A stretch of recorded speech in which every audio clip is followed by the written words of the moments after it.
Alright guys, it is Dan here, and today we are going to be talking about Bernard Cornwell's Warriors of the Storm, which is like the ninth book in his Last Kingdom series. And if you are watching the review of the ninth book in the series and you don't know that it is Anglo-Saxon historical fiction, then what are you doing? But anyway, in this one, our hero, our main protagonist, the Saxon warlord Uhtred of Bebbanburg, is commanding the forces in Chester, which is in the north of the Saxon kingdom of Mercia. And because in the last book he successfully defended that against the Viking warlord Sigtrygr. But he is not about to get any peace because Sigtrygg's older brother, the Sea King, the Pirate Lord, Ragnar Ivarsson, has decided that he wants to conquer Britain for himself. So that is what he sets out to do. And this book is basically telling the story of that campaign, that they're fighting against each other, and it leads to some pretty interesting developments by the end of the book with regards to the series as a whole. So, is it any good? Well, if I've got to the ninth book in the series, of course you know that I'm going to say it's good. Yeah, it's good. It's not the best book in the series, I don't think, but it still stands up against sort of anything else in Bernard Cornwell's sort of subgenre of historical fiction, for sure. Right, so as you're watching a review of the ninth book in the series, I'm going to assume you've got a pretty good idea of what goes on in the rest of it. If not, then you can check out my previous reviews. So this is just a fair warning. There are going to be major spoilers for both this book and for the series throughout the entire rest of the video.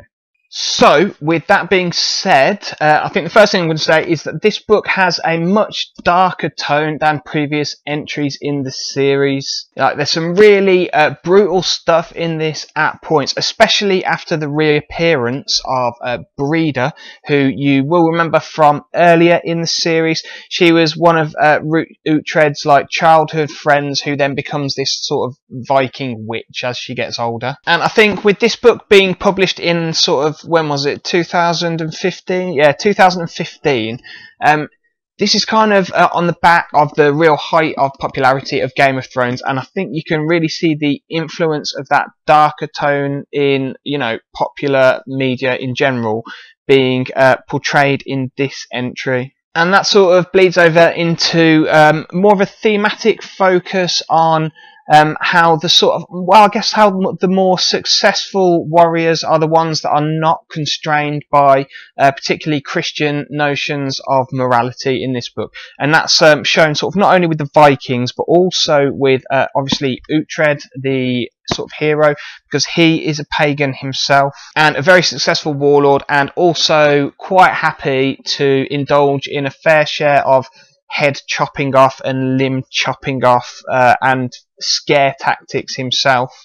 It's also worth mentioning, I think, that this book is far more loosely based on actual historical events than some of the other ones in the series. There's a couple of books within the series that Cornwell does that with, and I think it gives him a sort of more of an opportunity to sort of flex his storytelling muscles a bit, put a bit of his own creativity in there without having to be restrained so much by the sort of historical sources. And sort of as a consequence of that, I think the plot of this book is very strong, very internally consistent, and Cornwell also does a bit in this to sort of subvert the expectations of the reader a little bit. I thought the ending in particular was really well done in that regard, because Cornwell, he sort of sets up the whole ending to be, Uhtred's outnumbered forces getting rescued at the last minute, because that's happened a couple of times in the series, but then he sort of flips it all on his head and ends up finishing in this sort of real blaze of glory scenario that I really enjoyed. And sort of also with regards to the ending as well, but as a bit of an aside, I think the last couple of paragraphs in this one are great and really got me chomping on the bit to read the next one. You'll know what I mean if you've read this book, because somewhere, somehow, out of all of the sort of chaos that's going on in this, Cornwell manages to engineer this situation that is gonna, it's going to give a huge narrative payoff in the next book that we've been waiting for the whole 9 novels. Right, what else? Yeah, we get the end of some some very long-running character arcs in this, with the deaths of Breeder, who I mentioned earlier, and also another of Uhtred's sort of friends turned enemies in the cunning Viking sort of chieftain, Haston. You know, both of these are important recurring characters throughout the series, and I think their arcs are ended in very narratively satisfying manners. You know, Haston, his major strength has always been his ability to deceive his enemies, but in this one, his bluff gets called, and he's been captured or, you know, sort of surrounded by the Saxon forces, and so basically captured, and he surrenders and claims to have converted to Christianity to stop the Saxon forces from then killing him, because obviously he's a fellow Christian. But as I say, Uhtred, he calls his bluff basically, and it ends up with Haston having to like fight against Ethelstan, and this gives Ethelstan, who is sort of like Uhtred's protege, he's the potentially bastard son, potentially legitimate son of the King of Wessex, Edward. And basically Uhtred wants him to sort of be next in line to the throne of Wessex, but he's not pushing very hard for it.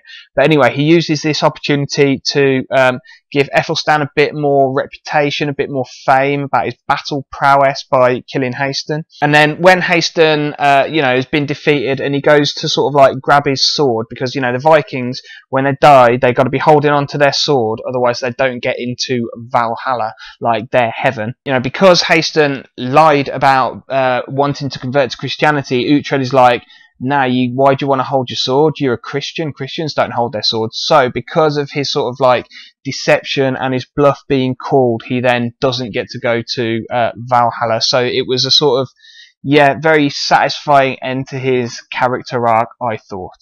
And then you've got Breeder, who goes from, in the early books, being quite a sympathetic figure, and it turns into, over time, this kind of evil sorceress witch figure who rules by fear and is like consumed by hatred, and she is particularly dark in this book.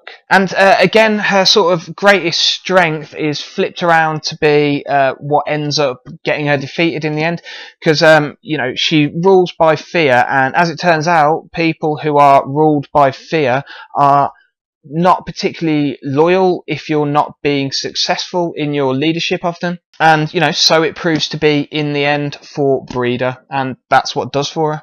Right, now one little sort of quibble that I did have was, there's these two characters who are introduced in this book, Bishop Leofstan and his wife, who's this like nun, Sister Goma. And Leofstan, he becomes the Bishop of Chester, and him and his wife are basically just pretty pointless characters. It says in the historical note at the end of the book that it's based on a story from the Bible, and Bernard Cornwell kind of wanted to put it in. But really, you could have just completely left that all out, and it would have made no difference to the overall plot. So I didn't really see the point in spending so much time with these two characters. And Leofstan like dies at the end as well, not even sort of on screen, as it were.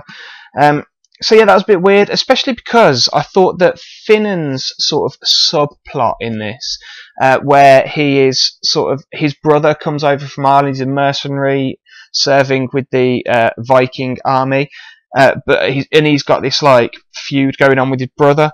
That was really kind of rushed over or glossed over a little bit. He's got a nice sort of scene at the end, but it felt like there wasn't enough build-up to really invest you in that subplot. So rather than have Leofstan and Goma's plot, you could easily just take that out, and anything they do, other characters could easily do. And that would have given us much more time to focus on the subplot of a character who we've been getting to know and getting invested in as readers for like the last 7 or 8 books of the series, in Finan, who is one of my favourite characters, favourite minor characters in this series anyway. But yeah, anyway, so that's probably why, you know, I wouldn't say this is the best book in the series, even though it's still really good, and, you know, I've said a lot of good stuff about it, obviously. So, anyway, yeah, there you go. Bernard Cornwell, Warriors of the Storm, 9th book in the Last Kingdom series. I mean, if you've got up to the 9th book, then you're obviously enjoying it, so, yeah, carry on with it. I definitely recommend it. Goodbye.